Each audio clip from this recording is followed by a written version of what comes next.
Inzira yo gukiranuka. Kaze mu kiganiro Inzira yo gukiranuka utegurirwa n'umuryango wa Gikristo Transworld Radio. Inzira yo gukiranuka ni ikiganiro kigufasha guhitamo ukuri kw'ijambo ry'Imana.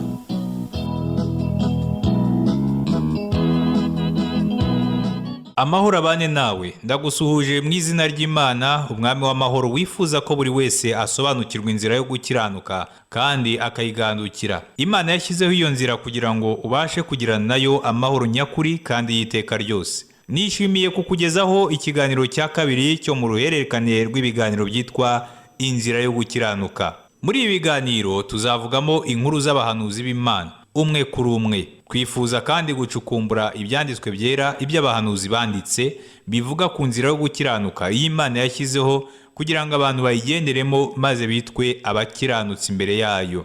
Mu kiganiro cyacu cya mbere twaganiriye ku nyandiko z'abahanuzi, twize ko hariho abahanuzi benshi banditse ibyanditswe byera ariko ko hariho umwanditsi umwe gusa, uwo nawe nta wundi ni Imana. Twatandukanye tuvuze ingingo y'ingenzi. Iyo ngingo igira iti Imana yaravuze. Imana yavuganye n'abantu binyuze mu kanwa k'abahanuzi kandi ishaka ko buri wese muri twe ayumva. Imana ishaka kuvugana natwe binyuze mu nyandiko z'abahanuzi. Imana ntihinduka kandi ijambo ryayo ntirihinduka. Imana yarinze ijambo ryayo uko ibisekuruza byagiye bisimburana. Muri Yohana ibice 10:35 haravuga ngo ibyanditswe ntibibasha gukuka.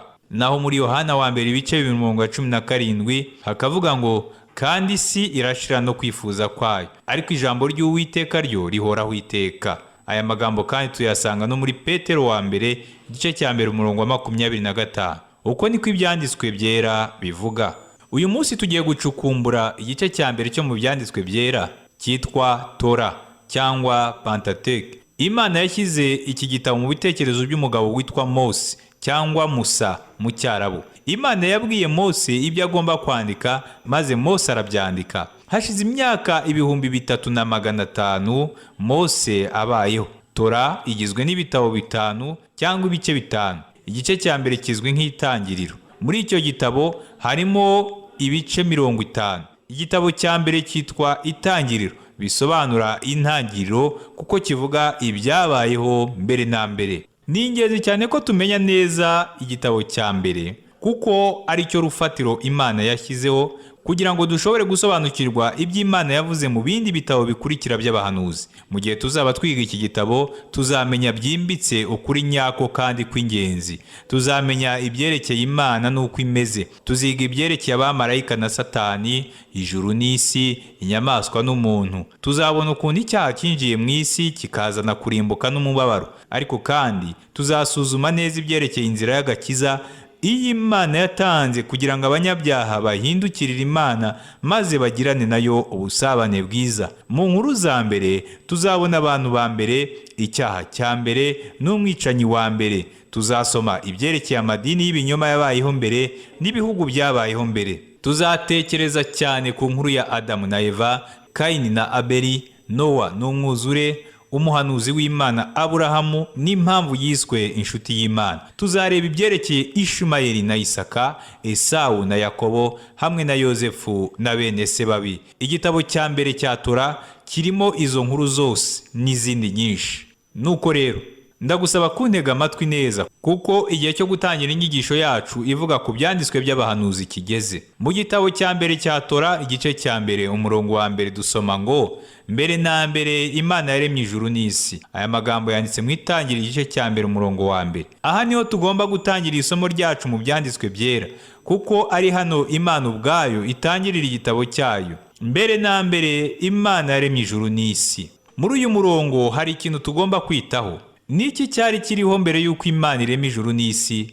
Mbere y'uko isi ibaho hariho iki? Ibyanditswe bitwereka ko nta na kimwe cyari kiriho keretse Imana. Niyo mpamvu ibyanditswe bivuga ngo mbere na mbere Imana. Ikintu cyose dushobora kurebesha amaso no gukoraho gifite intangiriro. Kandi hari igihe hatigeze kubaho ikirere cyangwa isi, hatigeze kubaho inyanja cyangwa ibiti. Mu ntangiriro mbere y'uko Imana irema ijuru n'isi nta zuba ryariho, nta kwezi, nta nyenyeri. Mu ntangiriro nta bantu bariho, nta n'abamarayika. nk'uko tubizi uyu munsi, hari igihe hatigeze kubaho ikintu na kimwe, nta na kimwe cyariho keretse Imana. Nicyo gituma dusoma ku murongo wa mbere w'igitabo cy'ibyanditswe byera ngo mbere na mbere Imana yaremye ijuru n'isi. Ibyanditswe ntibivuga ngo mbere na mbere Imana n'abamarayika cyangwa ngo mbere na mbere Imana n'abantu. Oya, ibyanditswe bitubwira ngo mbere na mbere Imana. Mu ntangiriro, igihe hatariho ikintu na kimwe, mbere y'uko abamarayika n'abantu babaho, hariho umwe rukumbi, uwo nta wundi ni Imana. Mu isi yacu hari abantu bamwe bavuga ngo nta Mana mbona, nuko rero nta Mana ibaho. Kuri abo bahakana ko Imana ibaho, ndifuza kubabaza ibi bibazo bike. Mbese wigeze ubona akagingo gato kitwa atome? Cyangwa wari wabona umwuka uhumeka witwa oxygene? Wigeze ubona umuyaga? Ntiwabona umuyaga, ariko uzi ko umuyaga ubaho kuko ubona ibyo uwo muyaga ukora. Ushobora kubona ibiti bihuhwa n'umuyaga, ariko nta n'umwe ubasha kubona umuyaga. Ntiwafata umuyaga mu kiganza cyawe, ariko ushobora kumva ubukonje bwawo. Uko niko bimeze no ku Mana. Ntidushobora kubona Imana kuko itaboneshwa amaso y'abantu, ariko tuzi ko Imana ibaho kuko tubona ibyo yaremye. Ibyanditswe biravuga ngo kuko ibitaboneka byayo ari byo bubasha bwayo buhoraho n'ubumana bwayo bigaragara neza uhereye ku kuremwa kw'isi, bigaragazwa n'ibyo yaremye, kugira ngo batagira icyo kwireguza. Aya magambo yanditswe mu Baroma igice cya mbere umurongo wa 20. Ikindi dushobora kwiga mu murongo wa mbere wa Tora ni iki: Imana ntifite itangiriro, Imana ntiyaremwe, Imana ni Uwiteka ryose. Ibintu byose tuzi kandi tubona hano mu isi bifite itangiriro, ariko Imana ntigira itangiriro, ntigira inkomoko. Nta na kimwe wanganya n'Imana. Niyo yonyine yahozeho no mu itangiriro. Nta wabyaye Imana, nta wayiremye kandi ntiyiremye. Niyo mpamvu dusoma mu byanditswe byera ngo mbere na mbere Imana. Niyo yonyine idafite itangiriro.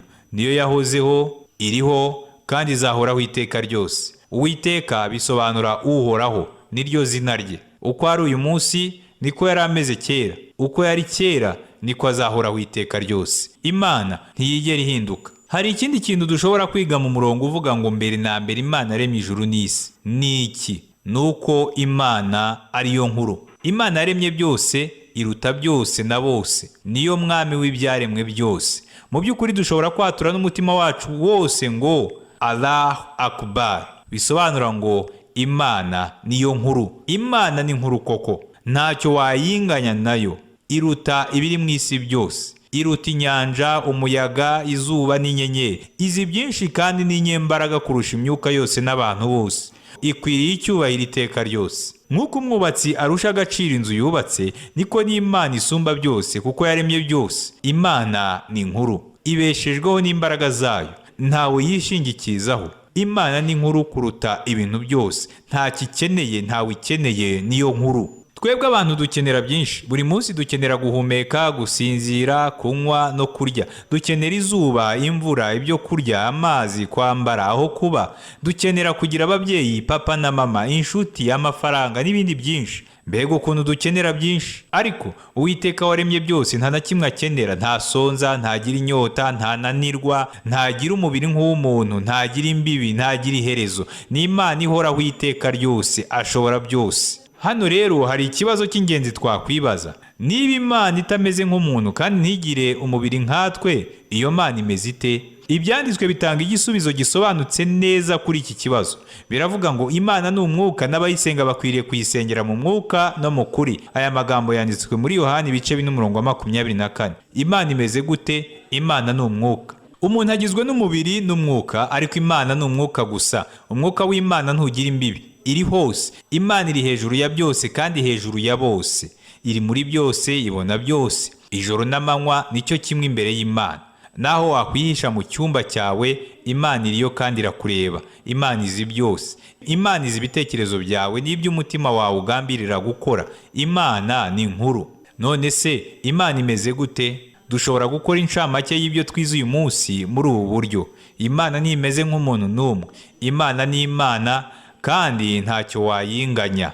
Mu nyigisho z'ubutaha z'ikiganiro inzira yo gukiranuka, tuzarushaho gusobanukirwa imiterere y'Imana. Mu byanditswe byera, Imana ifite amazina menshi cyane. Ni Uwiteka, ushobora byose, Umuremyi, utanga ubugingo, Umucyo, ukiranuka, Uwera, Nyirimpuhwe, Imana y'urukundo, Imana nzima kandi y'ukuri. Mu by'ukuri Imana yaremye ijuru n'isi mu ntangiriro, niyo nkuru. Ibyanditswe biyivuga ngo, mbega uburyo ubutunzi n'ubwenge n'ubumenyi by'Imana bitagira akagero, kandi byose ari we bikomokaho akabibeshaho, akaba ari nawe tubikesha. Icyubahiro kibi cy'iteka ryose, amen. Aya magambo ari mu Baroma ibice 11 umurongo wa 33 na 36. Ibyanditswe bikongera bikavuga ngo, kuzerekanwa mu gihe cyako niyo ifite ubutware yonyine ihiriwe, ariyo mwami w'abami n'umutware utwara abatware. Niyo yonyine ifite kudapfa, iba mu mucyo utegerwa, nta muntu wigeze kuyireba kandi nta wabasha kuyireba. Icyubahiro n'ubutware budashira bibi byayo, amen. Aya magambo yanditse muri Timoteyo wa mbere igice cya 3 umurongo wa 15 n'umurongo wa 16.